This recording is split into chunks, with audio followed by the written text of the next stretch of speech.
Welcome to Tyne Valley Talk, the show where we talk about international, national, and even local news. Joining me today we have David Bell. Thank you for having me on the show. Welcome, David. David. Great to be here. Now we know that you keep up to date with lots of news about the electrical businesses, and we know that Apple is one of your favourites. Yeah, so here we have some news on Apple first. We have the Apple profits have reached a record high at $18 billion within just 3 months. What do you think about that? I think it's fantastic for a company who've just lost their CEO, 4 years ago. They've bounced back incredibly. Some companies, when a big figure in the company dies, it can be at a detriment to the company. But I think they've bounced back well, and they've got a great marketing strategy, which is obviously working. They've had a few great products come out, and they're just a fantastic company. And I think a lot of people are saying, Apple don't pay their taxes, or Apple don't, they're too greedy, they're a capitalist, consumerist company, whatever.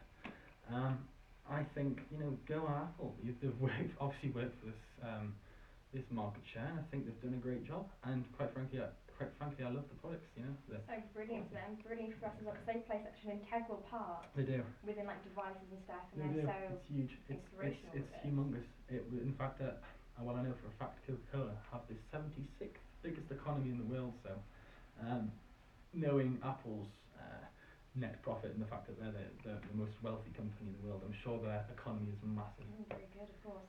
And of course, every business has their own method that they follow with, and so clearly they're doing very, very well. And we even have some incoming tweets about this already, so very popular, I see. And a little fact, it would take Tesco around 10 years to make that much profit. Well, I'm not surprised. I mean, I think Tesco, going back to the market strategy side of this, I don't think Tesco give off the right image. They've had a lot of negative reception recently, and it hasn't worked well for them. Okay, and of course, following on next, some local news. The Ovington Bridge has been closed 6 months this week, and it is already 7 weeks behind schedule, of course, affecting local residents and local businesses. Yeah, and it is a pain. It's a massive issue. I, for one, live in Ovington, and getting to work, it's not easy. So it's had an effect on businesses as well, local businesses. Do you think that it will be worth it in the end once they have a new bridge in its place? I'm not sure, because I know for a fact that they've widened the metal structure only by 4 inches. So I'm not sure if that's a decent amount, if that's going to be enough. Of course, they've done that, of course, because these two bits here, of course, they're so sort of special, and they're protected by the council, so they're not allowed to take those bits down. Meaning that, of course, they can't widen the bridge that much. Well, yeah, the bridge was built in 1886, so it's actually a protected what do you call it, a piece or a design or whatever. So yeah, they can't expand these, which is a bit it kind of doesn't make sense. No, and I've heard this about the taxis too, that usually a fare from Ovington to Prudhoe would be about £3.50, but now, because of course they have to go all the way around, the meter is reading £12. Luckily, of course, though, taxi groups such as Aaron's Cabs, they've only been charging about £9. Of course, this is going to be having an effect on their business and also residents. I mean, there's 2 ways to look at it, really. The first way is to think, well, they've got to pay for more fuel. But the other way is, it's for me, if I was a taxi company, I'd think of it as a good money opportunity, good money making. To think if I was to go from Ovington to Prudhoe, I don't know how much it would cost, £4, £5. But now we've got to go around, it's £9. Actually, I'd be milking that if I was the taxi companies. And obviously with fuel prices decreasing, it's cheaper for them, and I think it's a good time for them. So they can, I guess, yes, they can. Of course. And there was talk of a new bridge or a flyover that would have been built near Wylam, joining up the A69 there. But of course, there are arguments that are saying that it wouldn't really be a very sensible idea. But moving on, more local news again. We've had a lot of snow recently, of course, but in January as well, you would have thought, but we don't really deal with this very well, especially in the northeast. We don't. As a nation, we're very unprepared. But what's amazing is 40, 30 years ago, I mean, before that as well, we had some really intense winters, some, getting up to 3 feet of snow. So the intensity of these winters has dissipated over the years.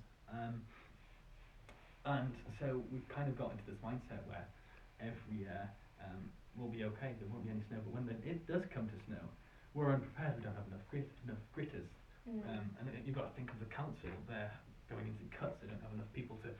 and the gritters. So, So we've got all these blocked roads and these closed schools, even if it's only 1 centimetre of snow, just a tiny it amount. seems ridiculous, really. It's a bit of an overreaction, really. It is. As well. It is, but you know, I mean. So is this sort of because of laziness that we're doing this? We think, oh, it's snowing, I want a day off, I'm not going in anymore. Well, yes, it might be. It might be. Just if let's not lie about it here. Let's not beat around the bush. Everybody wants a day off. Everyone wants a day off. But yeah, to some extent we do overreact a bit. But that's just the British culture. British culture, yeah, of course, yes, and of course. Unfortunately for sports teams and local teams, that there have been a few cancelled matches around the place. And so keep your eyes open if you are playing or if you're spectating this weekend that it might not be on. And national news, there was a trial in Glasgow recently with up to about 600 pregnant women, and they were all trying to stop smoking. Half of them were given £400 worth of shopping vouchers, and over 20% of them quit, whereas only 9 they quit without use of any vouchers at all. Yeah, well, 9% of them quitting without any vouchers. You see, that seems to me quite low. I think I'm not a mother because I'm obviously a male. But you know, if I was going to be a parent, I would be stopping smoking. I think knowing that you want to have a baby grow up healthy and be born, you know, strong. I think you'd be quitting smoking. You know, thinking about the baby before yourself. But you know, it takes a certain person to quit. It's not easy. Let's not lie about it. And so it says a lot about our society as well, and the fact that these people they're giving up smoking, but only for this incentive of just having these shopping vouchers. It does. But what did you say the total of numbers? There were 600 women. 600. See, that's quite a small proportion. Scotland, was it? Glasgow. Scottish, you know. So it's a bit of a downer on it as well. And so, but these women, they're putting these shopping vouchers before their own child. Yeah, I think. I'm well, not. I assume so. If that they would rather. The only reason why they're giving up is because they want these vouchers, and only 9% of them quit because. Yeah, I mean, I don't know. I really don't know, but if I was offered the vouchers, I'd take them. I guess, yeah. And last but definitely not least, it's quite funny news this. Tesco had to recall lots of bottles of juice that smelt so bad they had lots of complaints from the customers, thousands of complaints even. And the blackcurrant and apple squash, which was brand new to the stores, including Hexham, which of course is our local store here, and they've all had to be refunded. Well, to think they're a multi-billion-pound company and they're making a small mistake like that, it seems implausible. But yeah, mistakes happen. Life happens. It's quite funny, really. And so, is this the difference between Tesco and Apple and Lidl, though?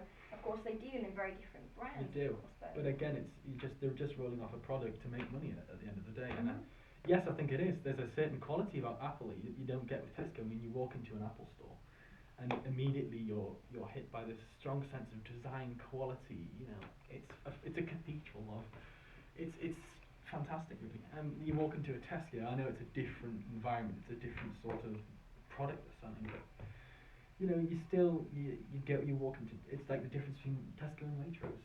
The Waitrose, they've just got the standard, but I guess it's all about the target audience and finance and whatever. It's all down to a plethora of factors. But so we've come full circle around back to Apple again. We have. Thank you for joining me today, David, and so thank you for watching. This is us done.